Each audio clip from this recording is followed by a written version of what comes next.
to another episode of Response Agility. And today I have a special guest. Her name is Devin Ayer, and she is the president and owner and operator of SaltLab Studios in Campbell, California. Why she is such a special guest is she almost lost it all during COVID and had to be response agile and pivot. And she's going to tell us first about what the SaltLab does and why it's important, but then most importantly, what happened and how she recovered from it. Welcome, Devin. Thank you for being here. Thank you for having me. Okay, so tell us a little bit about the SaltLab Studios. And this is a global podcast, so some people will never be able to come, but they can find a place like it. So tell us about it and why is it important for people living lives they love and having the resilience to deal with shit when it happens. Well, they actually can take classes because I do offer all of my classes virtually. So you can take class no matter where you are in the world. Awesome. But I guess, where do you want me to start? What does SaltLabs do and why is it important? So SaltLab Studio is a boutique fitness studio. We specialize in barre, HIIT, which is a high intense interval training, and strength classes. Obviously, there's a huge, big craze, especially since COVID, about health and wellness, taking care of your body, especially as we age, even though no one wants to admit that we're aging. But yeah, it's important to just move your body and find something that really resonates with you. If you love it, then you're going to keep coming back to it and not think of it as a chore or something that you have to do, but something that you're privileged enough to be able to continue to do. How does it build, first of all, how does it build resilience and strength, and why is that important right now? I think there's a lot of focus on not only physical health, but mental health, whatever that looks like for you. Taking the time out of your day to do something for just you, whether you're a professional, whether you're a stay-at-home mom, whether you have just a lot, everyone has a lot on their plate. The world's a little bit kooky right now.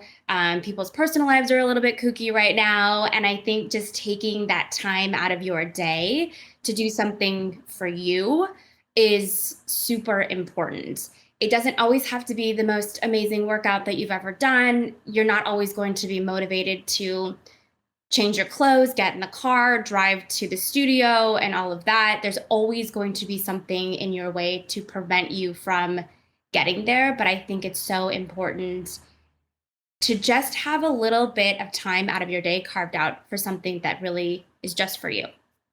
And what kind of results have you experienced or have people experienced from doing, I do Orange Theory, so I understand high intensity interval training. And I can tell you that I was in a pretty bad bike accident. Mary, our mutual friend, actually came and got me out of the ravine. And the trauma center was surprised that I hadn't broken any bones. They were surprised that I was standing up and talking. And they said, you must really proactively exercise. What's your regimen? That's what the head doctor on call said, what's your regimen? I said, well, I meditate and I do high intensity interval training and I walk. So I think it has something to do with how quickly you recover. But what have you seen? There's so many different facets as to why I am always pushing people to do something. You don't have to do high intensity in order to gain strength. You don't necessarily have to lift 50, 60, 70 pounds unless you're really wanting to put on muscle. I'm 46 and my mom, I have it hereditary in my family history for osteoporosis. And so my mom used to only do reformer Pilates. And I kept telling her, you need to pick up some kind of weight. It doesn't have to be super heavy, but your bones need to have something to resist against in order to keep your muscles around your bones strong. That's what supports your bones, right? So she started coming to take class with me. Mom just turned 75. She takes classes probably 4 days a week. She was in, I forget, osteopenia, I think is what it is before you're in full osteoporosis. She actually reversed that and was out of osteopenia when she started to take barre classes. Our barre classes are super lightweights. We only lift up to about 5 to 8 pounds, but it's a ton of body weight, which is very important, right? Think about functional movement when you're taking your groceries out of the back of your car, when you're picking up a suitcase and trying to shove it into the overhead compartment on a plane. If you have small children, if you have dogs that you're walking and they're pulling you or you're picking them up, if you, like you cycle, you do an active exercise, but you also need to have strength.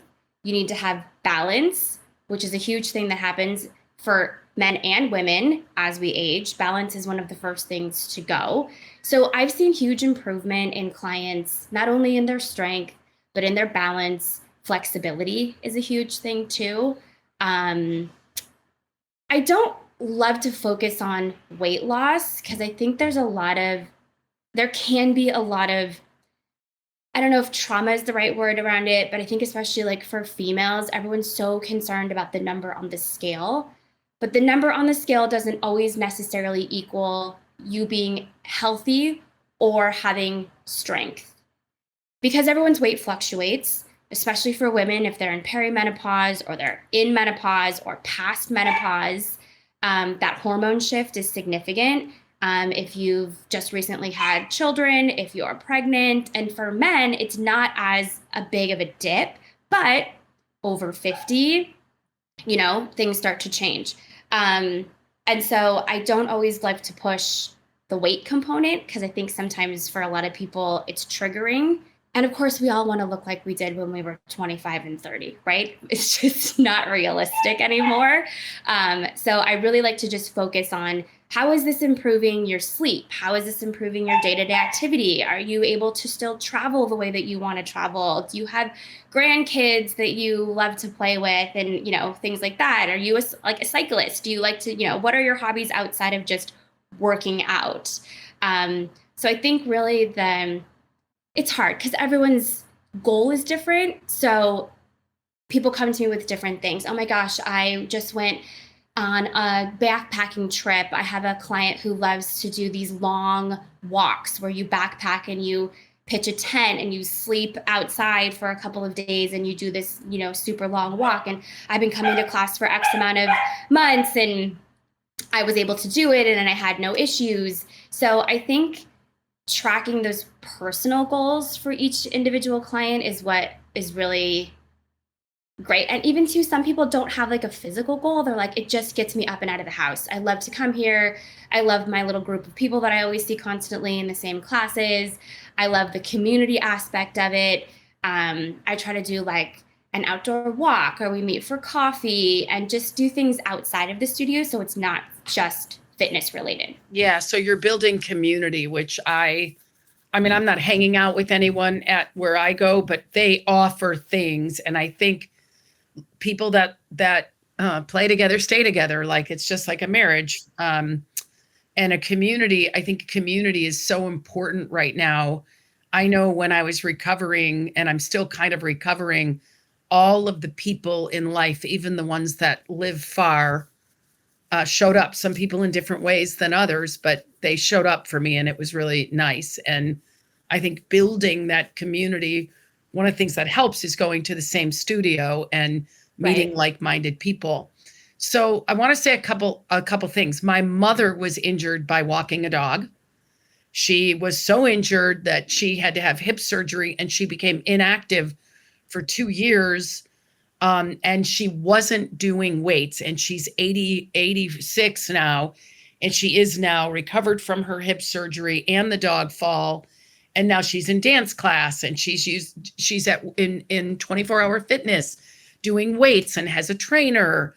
And then I notice with this injury, I can't lift the luggage. And so I love your list of things because things we take for granted that we should Absolutely. just be able to do as we age. Our body ages differently, and maybe we have a vitamin deficiency, or maybe we just need to strengthen those muscles. So I thought that it's not just like recovering, but it's preventative when your body is 100%. stable.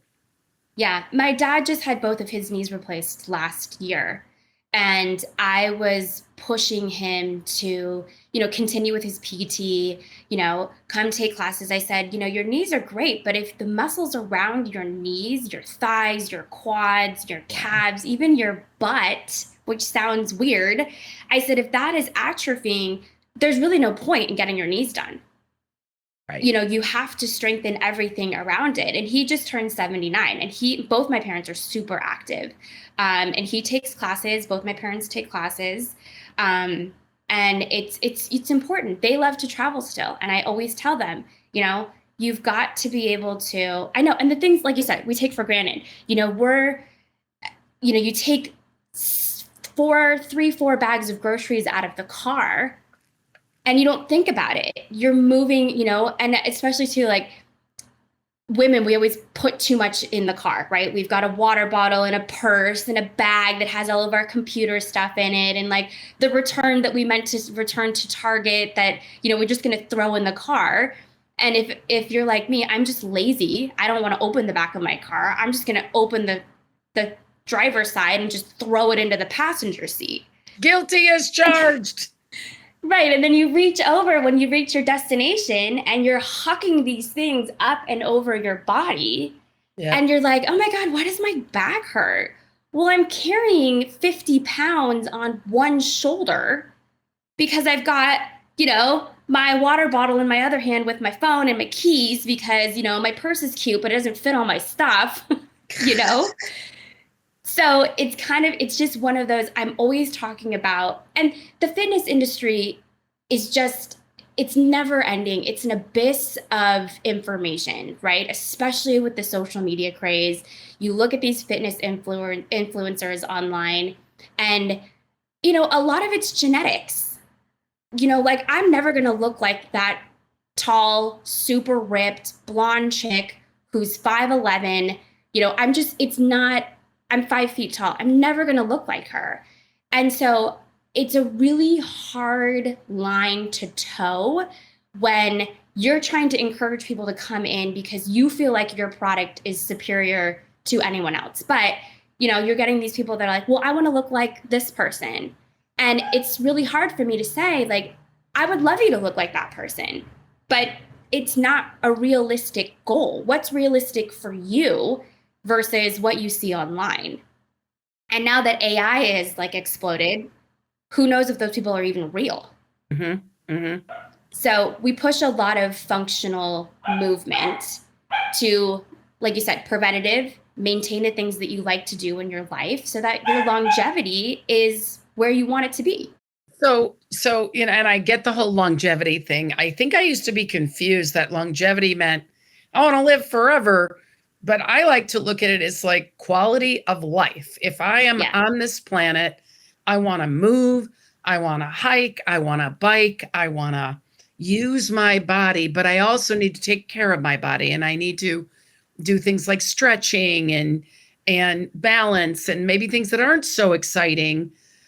So I have 2 questions for you. And that is, one, can you say some of the things that you guys do in your studio that integrate strength training and balance? Okay, so balance. I incorporate balance in pretty much every single class type that we offer. I'm a big proponent on single-sided work, also like lateral work, meaning if you're using your left arm, you're using your right leg. If you're using your right arm, you're using your left leg, right? Because a lot of times that's functional movement to me. Right? Mm. You're not always using 2 hands at the same time, right? You don't pick up your water bottle like this and drink it, right? You pick it up with one hand, usually your dominant hand. You're holding your bag on one side versus the other.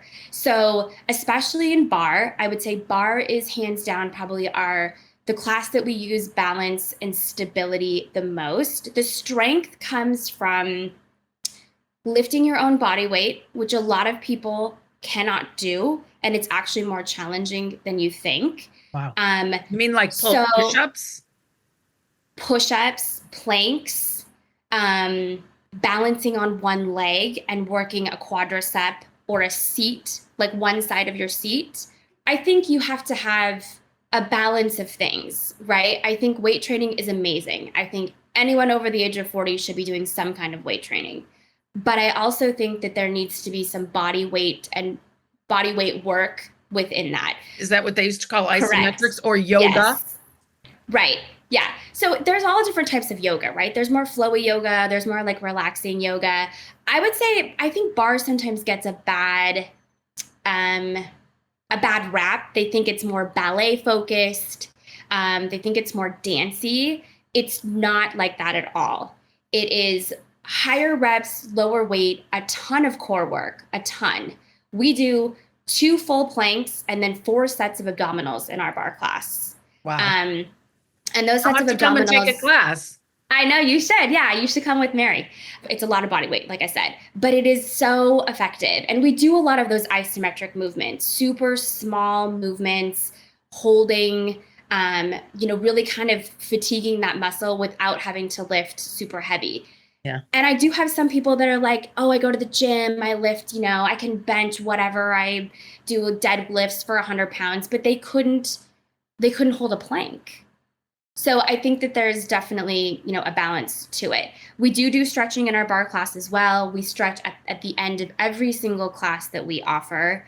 And I'm always encouraging people to stay and take as much time as they need to stretch in between the classes. How do people find you if they don't live in Campbell and they want to do online? Because a lot of people like online these days. Yeah. So our website, saltlabstudio.com, has all of our classes listed. You'll see them. So we use Mind Body, if you're familiar with that. But they're listed. They'll say in studio and then the class title. Or if it's virtual, it'll say virtual and then the class title. I use Zoom. You get the link sent to you in the class. Once you sign up for the class, you'll get an email that's saying you're registered. And then an hour before the class starts, you'll get that Zoom link. I love Mind Body. It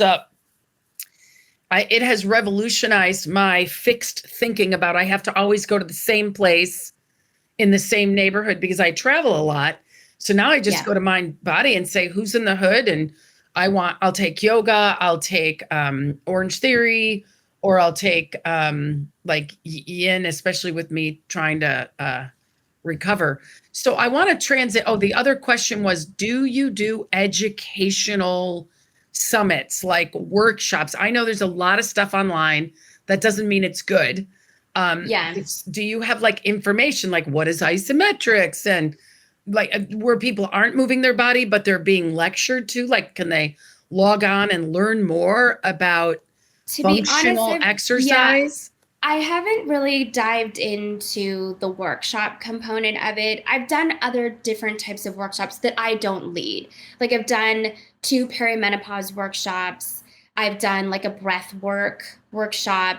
But I haven't done a workshop that specifically talks about like working out. Not to say that I couldn't. I think for me personally, in the last couple of years, I've had so much transition that I haven't gotten to that point where I feel like I'm ready to sort of talk about it. But we cue and talk a lot during class about what it is that you're doing. Everyone learns differently, right? Some people are just visual, some people are just audio, some people have to actually be physically put in that position. Some people are a combination of stuff. I'm all of the above. So we try to do a combination. We try to demo the exercise. We talk about what you're working and what you're supposed to be feeling. And then we do a lot of hands-on adjustments. So we will physically walk around, put you in the position that we need you to be in. And that's really great because everyone's body is different. Yep. But I haven't done workshops to talk about working out. And then the other thing that I'd like to transition to now is, so you used to be part of a franchise. Investing in a franchise is a big risk. It's a lot of money. So you must have had a lot of faith in the franchise, and then it disappeared during COVID or something like that. Without getting yourself into trouble, can you share? Because people watching this podcast, when we are in recessionary, uncertain economic upheaval, a lot of people quit their corporate job or get fired from their corporate job, and they never want to go back to corporate, so they want to start something. And franchises make a killing during economic downturns because people need a plan B. So I'd like to start there. What had you choose franchise versus just putting your own shingle up and say Devin's class? Great question. So I was also in the corporate world. I was in sales for a long time. I then got married and very quickly after became pregnant. And then had my son, continued to work in the corporate world. And it was just kind of impossible. They moved my position at my corporate job out of state. And I wasn't sure what I wanted to do or where I wanted to go. I had a young child. And I was actually already teaching for the Daily Method, whom that was the franchise that I was a part of. And I just really loved it. I grew up as a dancer. I have a bachelor's degree in dance and liberal studies. So movement is very much a part of who I am.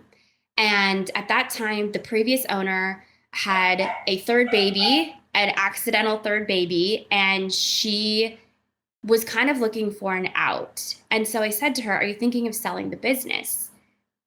And she said, "Yeah, I'm thinking about it." And I said, "Well, before you put it out there into the universe, let me talk to my family and let me see if this is something that I would be interested in. I don't have a business degree. I've never owned a business before. I really honestly had no idea what I was doing." But I was so passionate about the studio, the clients, the community that we had built, that I bought the studio in 2017, December of 2017. We were located in Los Gatos at the time. And then COVID came in March of 2020. During that time, the lease on my previous location was also up in May of 2020. So it's very expensive to own commercial real estate in Los Gatos. I was already looking to potentially move the studio before COVID hit. I found my current location and was going to sign a lease, and then the world stopped. So we held classes the day, what was that? Like right before March 10th. Yeah, right before, like a week before St. Patrick's Day, right? And so we held morning classes that day, and there was so much buzz around, should we close? Should we not close? The county had not said you had to close yet. And at the time I had an assistant, and she was like, "I think we should shut down." So we shut down that afternoon, and we never held another class in that location again. So I did not re-sign my lease with them. The landlord over there was less than accommodating with what was going on. He would not budge. I still had to pay my remainder months of rent without operating. I transitioned to completely virtual within 3 days. I knew nothing about virtual. I didn't know what I was doing, how to really set it up. I was using the studio because obviously I was still paying rent. So March to May, I transitioned to a completely virtual platform, and I moved out of that studio and took the entire studio and moved it into a storage unit. Oh my God. The blessing was that I wasn't paying rent. So that overhead and that huge chunk of money was not obviously being spent. But I lost probably within the next 4 to 6 months, half of my clients. Because They they didn't either want put to their go membership, online or what? well, they weren't sure what was happening, right? So a lot of Right, people, right, they right. didn't love the virtual aspect, right? They weren't used to It was it. new. It was new. It was new. They could go onto YouTube and pay $10 a month and find a random fitness class there. Yep. Yep. Um, you know, Or the various Peloton reasons. or all the things that spun up. So how was that for you? I mean, you didn't have rent, but you still were paying off. You bought her business, right? Right. I bought her business, so I had a loan on the business. Um, and so, yeah, it was scary. It was really freaky. I mean, thank God my team at the time were so awesome. My team must have had a conversation outside of me because they all said, don't pay us. We will teach for free. They did it for about 2 months. They all taught for free because the majority of my instructors have another job. This is just something they love to do. It's kind of a passion project. You know, no one's making $100,000 a year Yeah. teaching fitness. Yeah. So they were amazing. And they said, you know, don't. Let's just see where this goes. Let's see where it takes us. But how did you handle your own like stress of you have this loan coming due? Early COVID, we didn't know if we were getting the PPP or any of that other stuff. I was a mess. I was an absolute mess. I mean, the sleepless nights. I didn't know what to do. The other landlord where I'm currently at, you know, kept emailing me like, you know, what do you want to do? Are you still interested? I know. I was like, thank God I had a broker. It was a friend's brother, and he was super helpful. He's like, let's just string this along as much as we can until we figure out what's going on with the world. He negotiated a fantastic offer for me. They ended up doing majority of my tenant improvements. I did sign a longer lease, but he also negotiated that I wouldn't pay rent until the construction was complete. There were a lot of things in my favor. Use a broker. Use a broker. Use a broker. Don't try to do it yourself. Was there a divorce between you and the original seller of the business, or was that an amicable ending? No, she's amazing. We had a great relationship. She completely was supportive. The loan on the business was actually until the lease was up on the previous location. So I was actually done with paying it off by the time COVID hit. So that was also very helpful. I mean, obviously I didn't know that, but it just worked out in that way. No, she was great. They're an amazing family. It wasn't an odd breakup at all. The part that was the most difficult was the franchise itself, because the franchise was less than accommodating to the transition that all of us owners had to go through. So she was not the franchisor. She was a franchisee who was transferring her franchise to you. Okay, good. Now give us the dirt. Yes. So our franchise was sort of a mom and pop. We did not have any corporate funding. We did not have any outside money. It was all us paying for this franchise. We had been asking for years, can we bring in corporate partners? It's just going to make our branding a lot better, you know, this, that, and the other. And the franchise basically didn't want to go into debt themselves. So they never brought in any outside funding.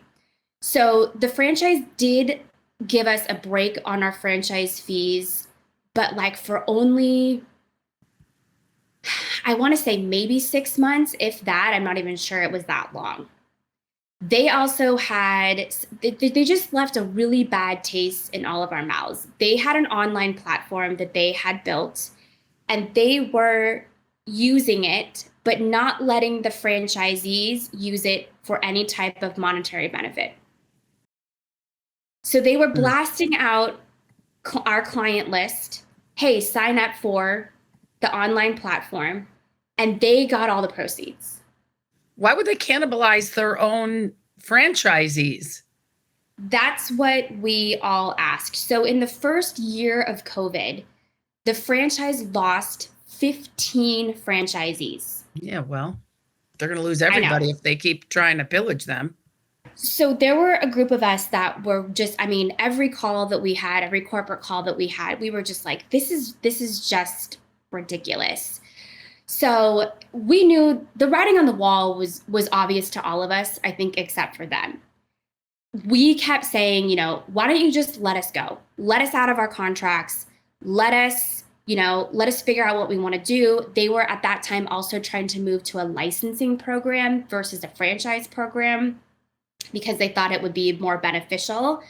And then it kind of all made sense when a lot of our contracts were up during COVID, and majority of us did not get any new contracts to re-sign. So when I signed my contract, it was a minimum of 5 years.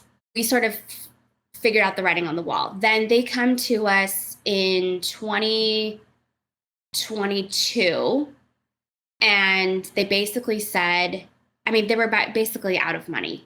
We couldn't, the few of us that were left could not support them in what they need, right? Because we're barely making any money. We're trying to pay franchise fees, which is a percentage of your sales. If your sales are down, then your fees are down, right? It's just kind of a spiral. So they basically told us that they were going to dissolve the franchise as it was. We had three options. We could close, we could rebrand, or we could become a studio license. But because a license is different than a franchise, we could no longer be called the Daily Method. We had to come up with a completely different name. Wow. So you guys were the Daily Method. You were part of the Daily Method. Correct. And is the Daily Method no more? It's no longer a franchise? It's no longer a franchise. There is a licensing program that is associated with it. And the owner of the franchise still has 2 locations up in Marin. I love the SaltLab, the idea of the SaltLab. Now, when I first heard of the SaltLab, I thought there was a room of salt, like in the Korean spa that you would go to. And my friend told me, no, there's no spa over there. Yeah. So my thought behind the name, I'm a very creative person, and I didn't want it to just be like the studio in Campbell or, barre with Devin. It didn't speak to me. I wanted something that was sort of a play on words, that was kind of catchy. And granted, I didn't know anything about branding. I walked into a brand that was already established. I walked into a system that was already set up, a website that was already done, a brand that was already established. The colors were done, the logo was done, the font was the way that it was. All of that was already completed. The only thing I walked in with was a new LLC, which was mine. And so I didn't know where to start. And when you look up branding and talking to people, you could pay $5,000 for branding, or you could pay $150,000 for branding.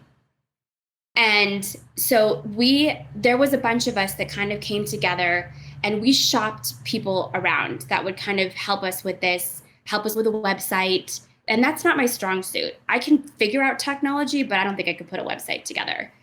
And honestly, that was the hardest part, was to figure out, what do I want to call myself? How do I want to represent myself?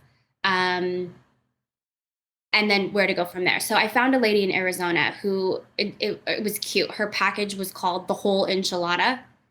So she does your colors, she helps with your name, she does your website. So it's all cohesive. Maybe I have to have her on the podcast so that people that are starting their business, because you're talking about what's real. So you had a job in sales, you knew how to sell. What were you selling?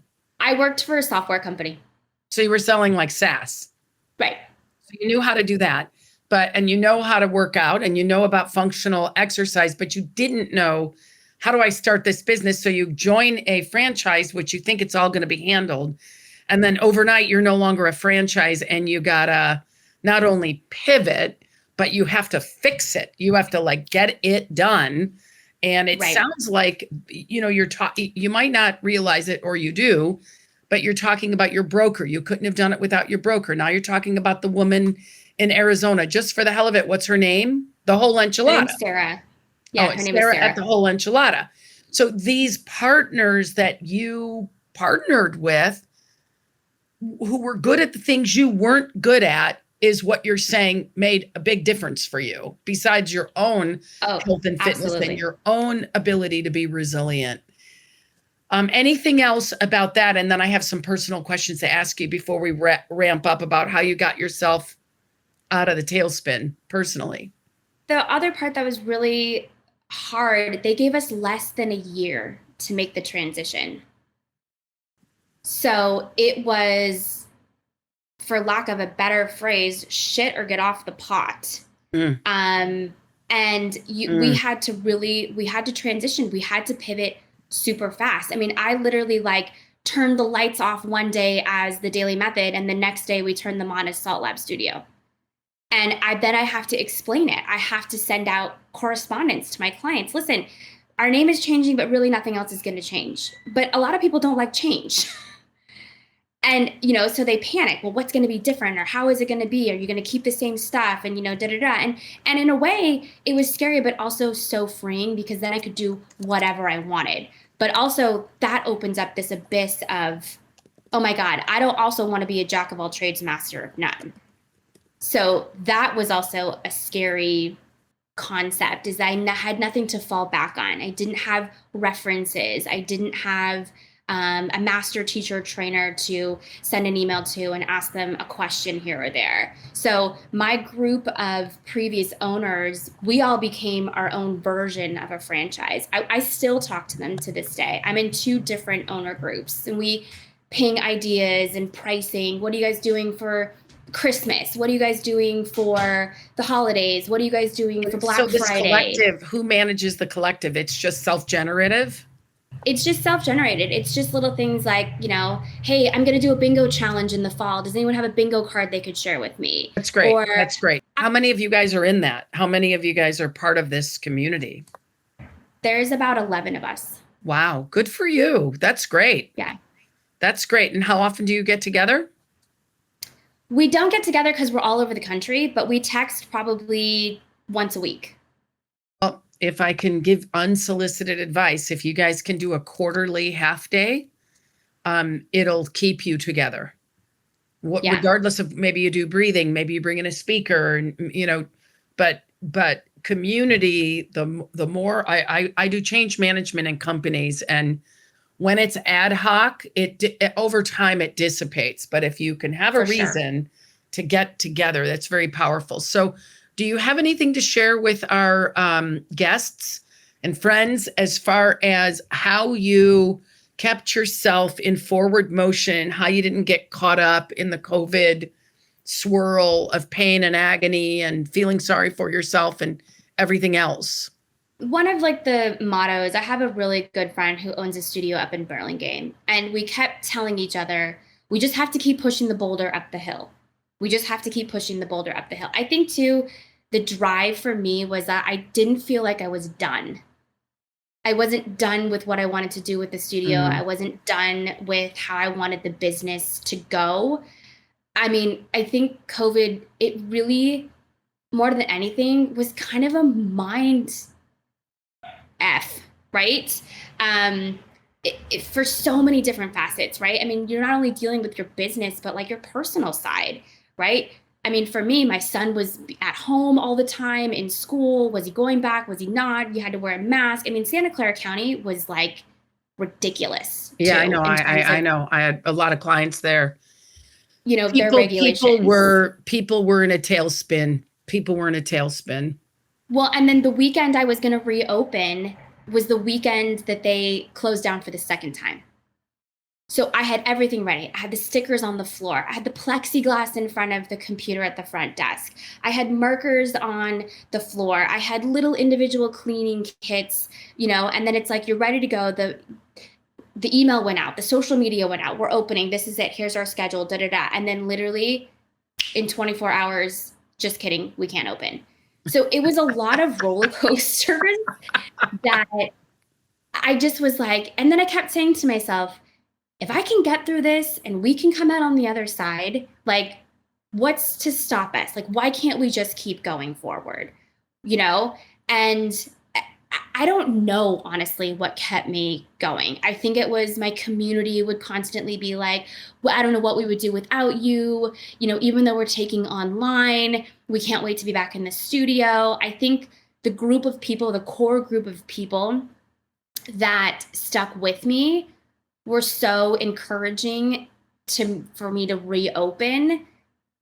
I think if I was down to like, 10 to 15 clients, I probably would have thrown in the towel. Mm. And said, you know what, I could rent a space from another studio and just do my own thing or whatever the case is. But I just felt, and also too, I think for the first time, it felt, since I walked into a business that was already established, this was also my opportunity to create the space that really felt organic to me versus taking over someone's space that, she had already decorated it, she had designed it, that type of thing. I think that was part of the motivation. But there were times where I would wake up at like 3 a.m. and go, what am I doing? Why am I pushing so hard for this? Why do I want to keep going? It just would be so much easier to just be done.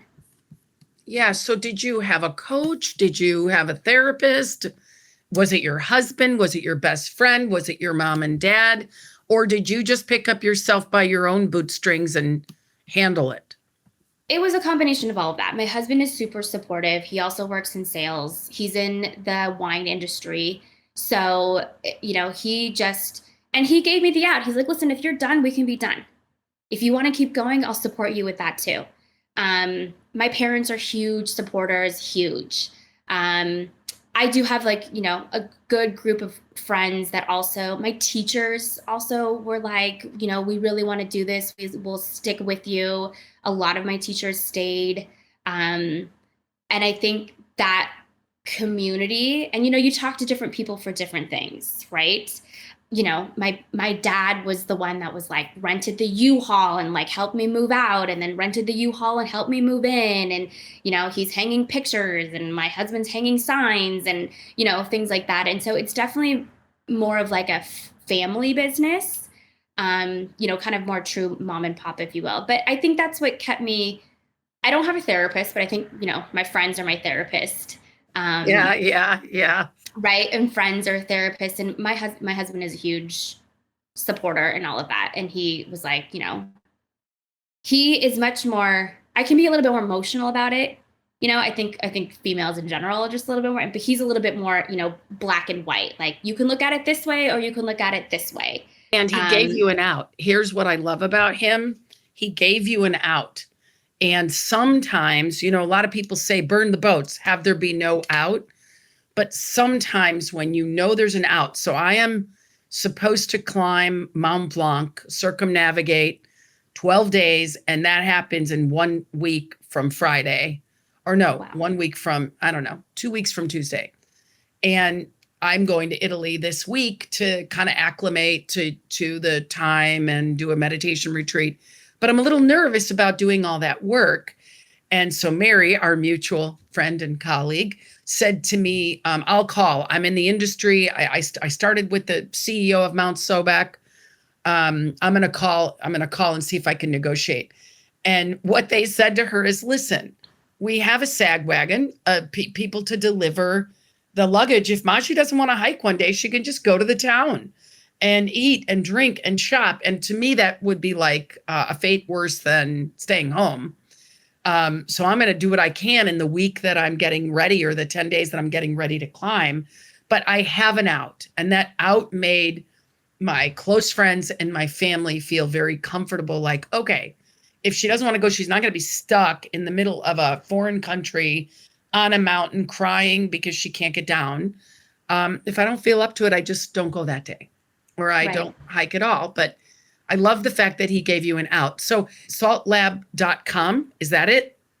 SaltLabStudio.com. SaltLabStudio.com. You can find it through MindBody. You can go online. You can go visit next time you're in Silicon Valley and you want to do something good for yourself, or you can just check it out. And I will underline that knowing your teacher and having a regimen really, really, really, really, really works.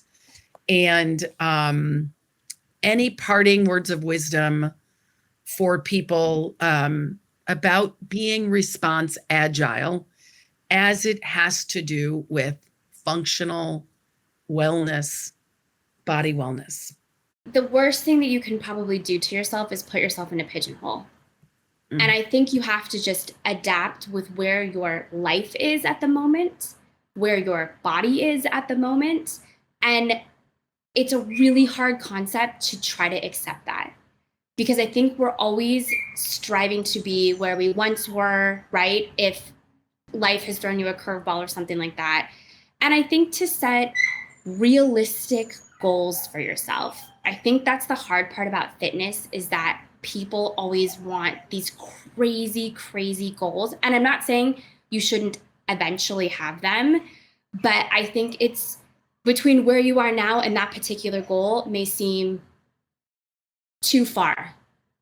And so I think small increments to get you there is a better way to go. And I will say this, when there is an economic downturn, or people are stressed out, or there's something happening in your life, the first thing that people quit is their fitness routine. They think of it as an added expense that isn't necessary, but think about what happens when you deviate from that. Because you think, oh, it's going to be a month. Then it turns into 6 months, a year, 2 years, right? Like your mom hadn't done much, right? Slipped and fell and did something which seems so remedial, a dog walk, right? I just had a friend's mom slip and fall on her brand new hardwood floors, and she fractured her pelvis. And so it's just those types of things where I don't know, and I never want to give anybody a hard time for whatever it is that you need to do for what works best for you.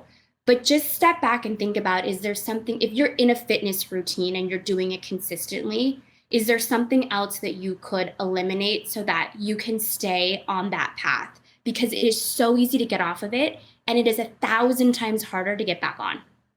So good, so good, so good. So build the muscle and you will be resilient when you need it. Thank you, Devin Ayer, SaltLabStudio.com. Have a great rest of your day.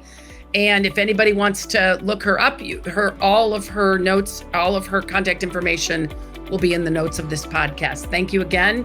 Bye-bye. Thank you.